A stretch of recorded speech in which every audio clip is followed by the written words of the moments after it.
humanity, then we've gone into a very dark place. And unfortunately, our country has gone into a very dark place.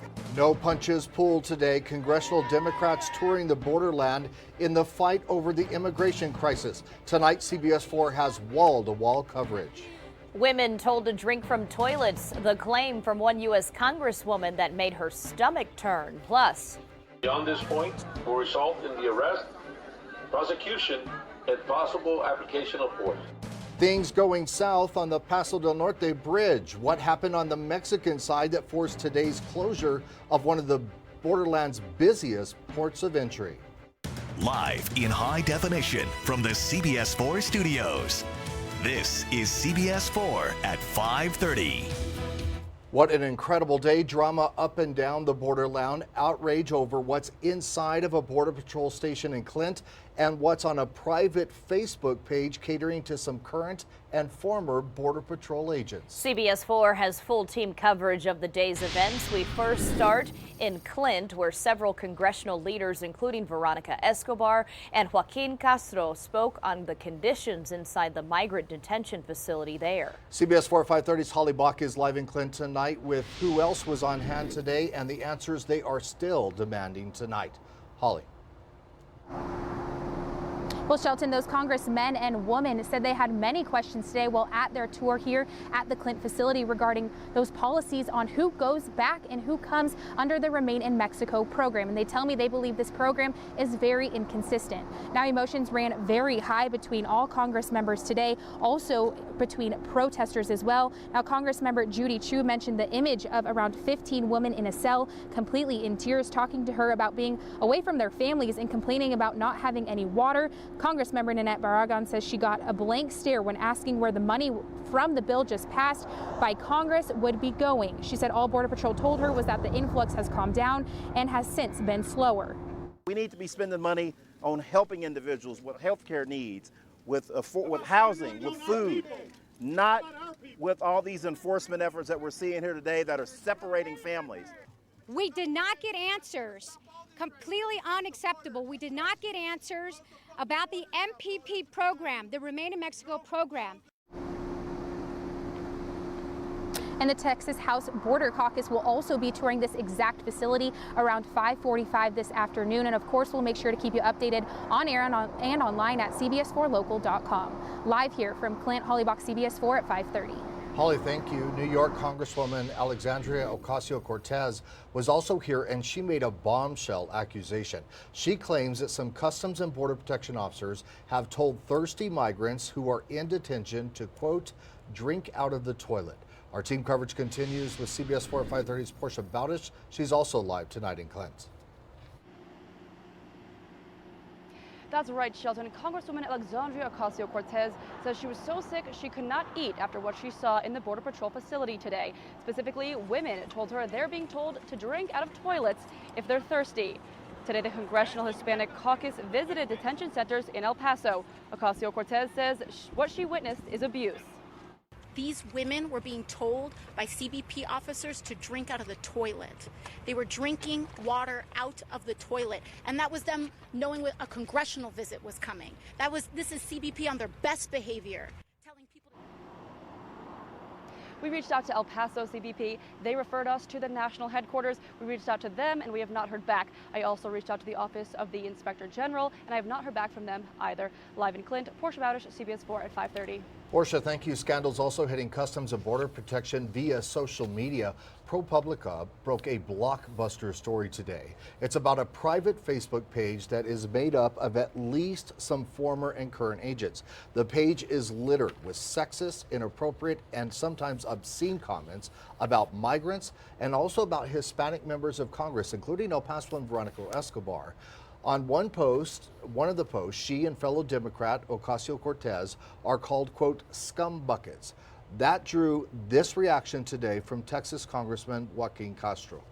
That shows, unfortunately, that there are many within CBP who become desensitized to the point of being dangerous to the migrants in their care. U.S. Border Patrol Chief Carla Provost released this statement saying, quote, these posts are completely inappropriate and contrary to the honor and integrity I see and expect from our agents day in and day out.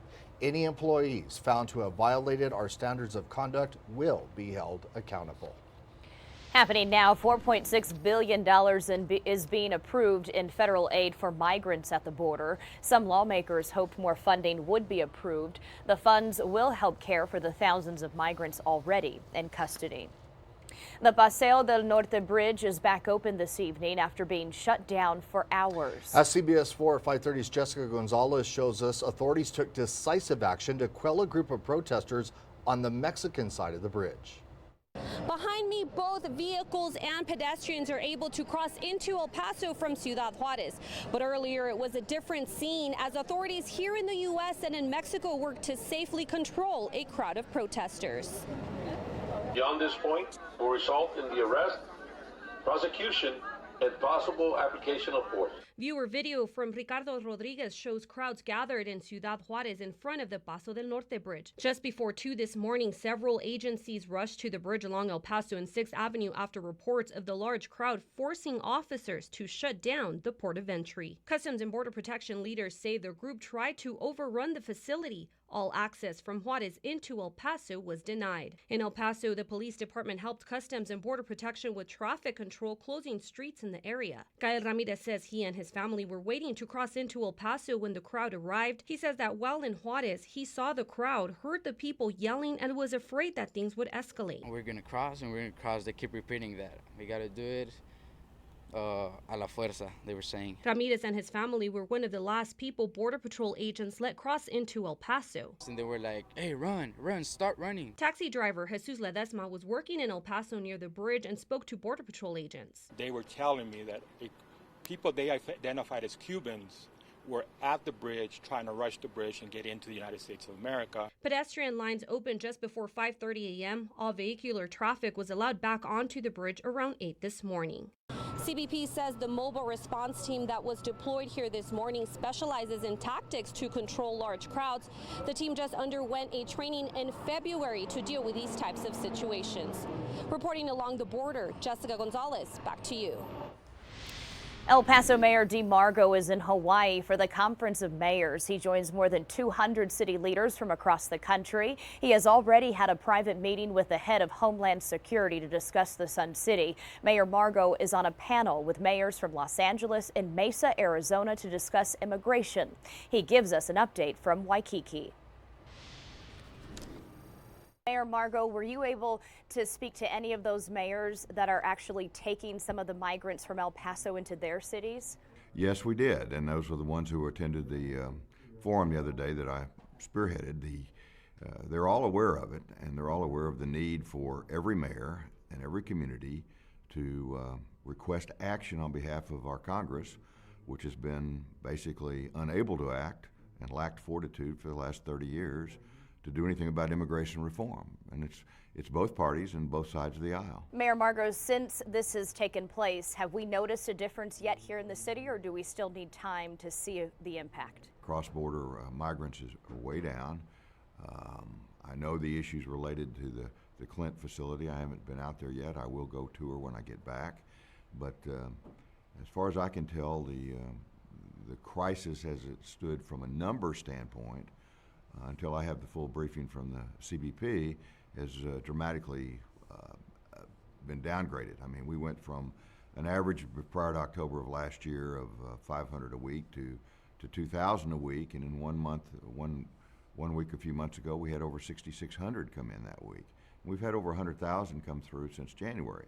But those numbers are significantly dropping. And as far as funding goes, Mayor Margo, have you heard anything while being out there with these other mayors across the country on when funding could be headed to each city that's receiving these migrants, especially us here in El Paso? We were asked by the senators to submit what our costs have been thus far, and we explained it. We showed him that our costs, our documentable costs thus far on migrants is about $200,000. And then they asked for the projection for the rest of the fiscal year, and we said the total would be about $500,000. We've given them the numbers, and it's up to them to be able to dispense the funds. All right, Mayor Margo, thank you very much. That wraps up your interview here on CBS4. Thank you for gracing us with your presence and joining us all the way from Waikiki, Hawaii.